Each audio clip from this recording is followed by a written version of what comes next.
Dear viewers अस्सलाम वालेकुम। आज की इस वीडियो में हम 10th क्लास फिजिक्स के चैप्टर नंबर 12 के सॉल्व फॉर्म में एमसीक्यूज देखेंगे। अगर आप तमाम बुक्स के सॉल्व फॉर्म में एमसीक्यूज शॉर्ट क्वेश्चन चैप्टर के अंदर वाले बार बार देखना चाहते हैं तो हमारे चैनल को विजिट करें। वहां आप लोगों को तमाम बुक्स की अलग से प्लेलिस्ट बनी नजर आएगी, वहां से आप तमाम हेल्पिंग सॉल्यूशन देख सकते हैं।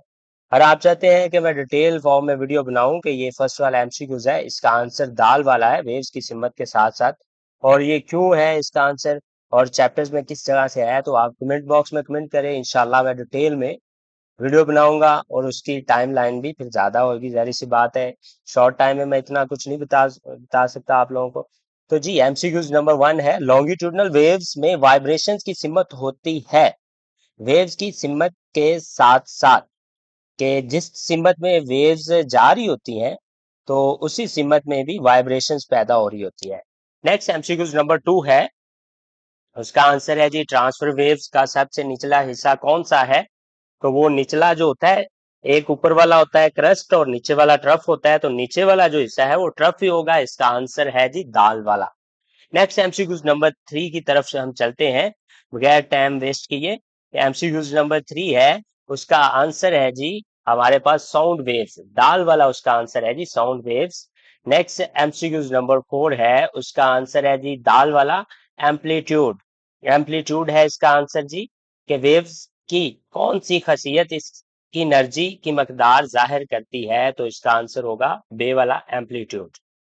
नेक्स्ट है जी एमसीक्यूज नंबर 5, उसका आंसर है जीम। ठीक है। नेक्स्ट एमसीक्यूज नंबर जी 6 है, उसका आंसर है जी आप लोगों को स्क्रीन पे नजर आ रहा है, उसका आंसर है दाल वाला रिफ्रैक्शन। रिफ्रैक्शन है उसका आंसर। नेक्स्ट एमसीक्यूज नंबर 7 की तरफ हम मूव करते हैं कि एमसीक्यूज नंबर 7 का जो आंसर है जी वो है जी इसका बे वाला, स्पीड कम होती है, वेवलेंथ छोटी हो जाती है। नेक्स्ट जी आगे एमसीक्यूज नंबर 8 की तरफ हम मूव करते हैं जी। एमसीक्यूज नंबर 8 हमारे पास है जी,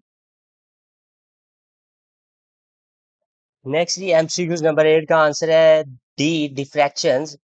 ओके जी, अल्लाह हाफिज। दुआओं में याद रखिएगा, अपना ख्याल रखिएगा, नमाज की पाबंदी करें, नमाज 5 वक्त की पढ़ा करें और दुआओं में दूसरों को याद रखा करें। हमेशा दूसरों के लिए आसानी मांगे, अल्लाह ताला आप लोगों के लिए खुद ही आसानियां पैदा करता है।